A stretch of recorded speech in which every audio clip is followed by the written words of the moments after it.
ഒരു നാടിനെ മുഴുവൻ കണ്ണീരിലാഴ്ത്തി അഹദ് യാത്രയായി. പത്തനാപുരം കമുകഞ്ചേരിയിൽ ഒഴുക്കിൽപ്പെട്ടു മരിച്ച കുന്നിക്കോട് സ്വദേശി അഹദിന്റെ ഭൗതിക ശരീരം APPM വൊക്കേഷണൽ ഹയർ സെക്കൻഡറി സ്കൂളിൽ പൊതുദർശനത്തിന് വെച്ചു. വിദ്യാലയത്തിലെ സഹപാഠികളടക്കം നിരവധി ആളുകൾ അന്തിമോപചാരം അർപ്പിച്ചു.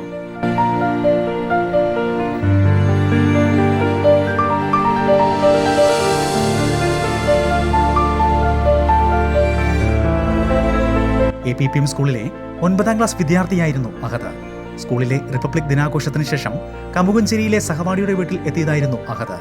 അവിടെ നിന്നും സഹപാഠികൾക്കൊപ്പം ആറ്റിൽ ഇറങ്ങിയപ്പോഴാണ് അപകടം സംഭവിച്ചത്. പ്രിയ അഹദിന് ആദരാഞ്ജലികൾ. താലൂക്ക് വാർത്ത, കുന്നിക്കോട്.